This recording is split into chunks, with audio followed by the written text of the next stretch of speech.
सर्वप्रथम आप सभी लोगों का स्वागत है और थोड़ा मैं लेट हुआ, विलम्ब किया, इसके लिए क्षमा करिएगा। कॉलेज ऑन व्हील्स, जिसको हम जम्मू कश्मीर ज्ञानोदय एक्सप्रेस कह रहे हैं, ये हमारे ऑनरेबल लेफ्टिनेंट गवर्नर साहब और vice chairman higher education council professor Dinesh Singh ji, ये इन लोगों का जो सपना है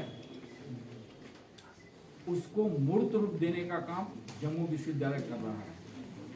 और जैसा कि प्रोफेसर नरेश पादा जी ने बताया, इसमें हमारे जम्मू कश्मीर यूनियन टेरिटरी के 7 एकेडमिक इंस्टीट्यूशन, मैं नाम लेना चाहूँगा।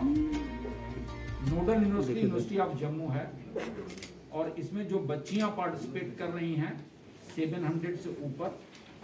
University of Srinagar, cluster university of Srinagar, Islamic university of science and technology Srinagar, Baba Ghulam Shah university, Mata Vaishno Devi university, cluster university of Jammu, university of Jammu. तो 7 academic institution Jammu Kashmir union territory से। इसके अलावा cluster innovation centre university of Delhi, वहाँ से बच्चियाँ हैं, और IIT बॉम्बे, वहाँ से 7 स्टूडेंट्स का एक ग्रुप है। तो इस तरह से मोर देन 700 स्टूडेंट्स। और इस यात्रा पहली यात्रा है, मुझे लगता है ये हिस्टोरिक मोमेंट है जम्मू कश्मीर के लिए, जिसमें कि 700 girls are selected based on the projects. जैसा बताया गया, एक प्रोजेक्ट में ट्रांसडिसिप्लिनरी, तो ह्यूमैनिटीज, सोशल साइंसेज, इस ढंग से वो ग्रुप बना है। एक मेंटर होगा और उसमें 7 to 8 गर्ल्स हैं। तो इस ढंग से प्रोजेक्ट सेलेक्ट हुए, उनकी स्क्रीनिंग हुई, उसके आधार पर सिलेक्शन हुआ।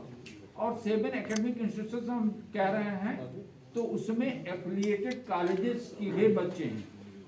तो more than 20 colleges, 7 universities, cluster university of Delhi और IIT बॉम्बे। तो इस तरह से टोटल 9 एकेडमिक इंस्टीट्यूशन के बच्चे हैं। उसमें एक लाइब्रेरी की व्यवस्था की गई है ताकि हर बच्चा जो है कम से कम किताब पढ़े, कम से कम एक किताब पढ़े और उस पर अपनी कमेंट्री लिखे। उसमें प्रेजेंटेशन होगा, बच्चों के पास लैपटॉप रहेगा, अपना प्रोजेक्ट करते चलेंगे, उनका प्रेजेंटेशन होगा, पूरे सारे ट्रेन में अनाउंसमेंट उसका चलता रहेगा प्रेजेंटेशन का। तो इस तरह से college on wheels, we are dissolve, 2 चीजें हैं, we are dissolving the boundaries of the subjects, और दूसरा कि 4 वॉल्स ऑफ द क्लासरूम में जो एजुकेशन को हम कैद करके रखे हैं उससे निकलना। तीसरी चीज, यह ट्रेन यात्रा नहीं है, यह इनफैक्ट जीवन यात्रा है, और इसके माध्यम से वो अपने आप को डिस्कवर करेगा। ये एक चीज सबसे बड़ी चीज है। इसमें जो प्रोजेक्ट्स हैं, मैं एक आपको देता हूं। अभी 1.5 महीना 2 महीना पहले हमारे डिजाइन और डिग्री के बच्चों ने एडमिशन लिया और वो एक प्रोजेक्ट जो सबमिट किए हैं, सर आपको खुशी होगी, भारत बियॉन्ड अर्थ स्पेस टूरिज्म। ये एक उनकी एक प्रोजेक्ट ये है कि स्पेस टूरिज्म को लेकर के Bharat beyond earth, that is the title of that. तो इस तरह से प्रोजेक्ट्स इसमें हैं। विशेष इसकी यात्रा के उद्देश्य को लेकर के और किस तरह से यह ट्रांसफॉर्मेटिव होगी, किस तरह से यह हिस्टोरिकल मोमेंट होगा, इसको लेकर के मैं हमारे vice chairman Jammu Kashmir higher education council, अब वाइस चांसलर रहे हैं, जिनके साथ मैं as a director south campus काम किया हूं, और एजुकेशन को लेकर के जो कुछ थोड़ी सी मेरी समझ है वो इन्हीं की देन है। और अभी आप चांसलर KR मंगलम यूनिवर्सिटी भी हैं, तो मैं सर से आग्रह करूंगा कि सर मीडिया को जो है ब्रीफ करें इस पूरे ट्रेन यात्रा को के उद्देश्यों को लेकर के, इसके आउटकम को लेकर के, और क्यों हमने बच्चियों को सेलेक्ट किया, इन बच्चियों के एजुकेशन से किस तरह से आमूलचूल परिवर्तन घरों में आएंगे। तो सर से निवेदन। थैंक यू प्रोफेसर राय। मैं टीवी लाइट बंद कर देना इस प्रकार से आयोजित किया है। ये जैसा कि उमेश जी ने अभी आपको बताया, शिक्षा का अगर विस्तृत रूप आप देखें, enlarged definition of what is education, तो वो अंतरात्मा की खोज है। ये मेरी परिभाषा नहीं है, ये गांधी जी और तमाम इतिहास से जुड़े महान हस्तियों ने सबने अपने अपने शब्दों में यही बात कही है। और अपने आप को पहचानना है तो उसी को शिक्षा कहते हैं, और पहचानते हैं तब जब अंतरात्मा की पुकार, उसकी आवाज, अंतर्ध्वनि को पकड़ लें। और पकड़ने के लिए अनुभव होते हैं तमाम आपके जीवन में, उसी से ये पकड़ते हैं।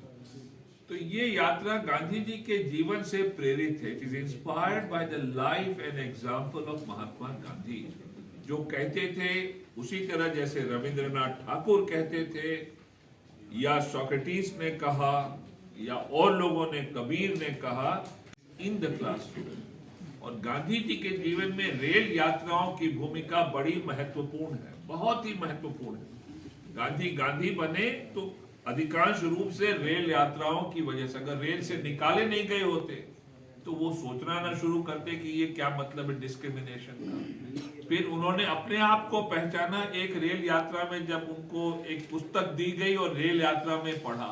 आप पुस्तक को आराम से रेल यात्रा में ही पढ़ सकते हैं, हवाई जहाज या कार में नहीं पढ़ सकते। उसी तरह भारत को उन्होंने समझा जब एक साल बिना टिप्पणी किए 3rd क्लास में भारत के हर कोने में वो रेल यात्रा से गए। फिर बाद में आंदोलन जब चलाते थे तो जगह जगह जाना पड़ता था, रेल यात्रा से जाते थे। तो रेल यात्राओं की भूमिका बड़ी महत्वपूर्ण रही उनके जीवन में, उसी से प्रेरित है, उसी पे आधारित है यह ज्ञानोदय एक्सप्रेस।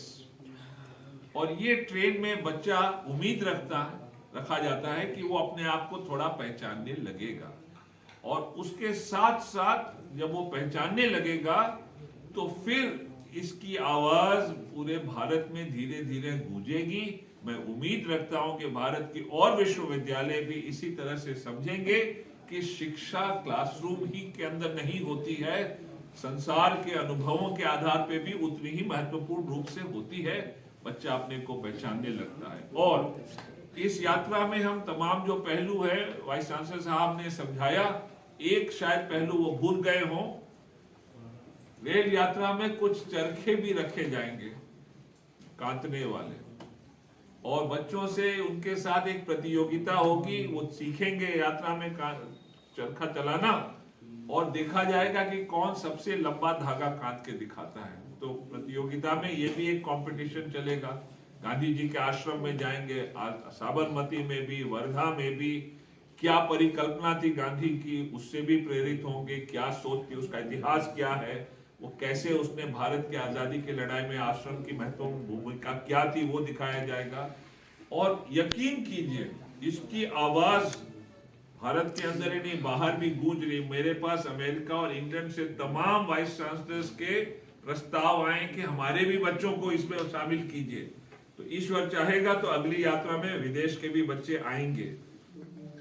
और आखिर में यह जम्मू कश्मीर में ही अच्छी तरह से खूब सुचारू रूप से लागू किया जा रहा है।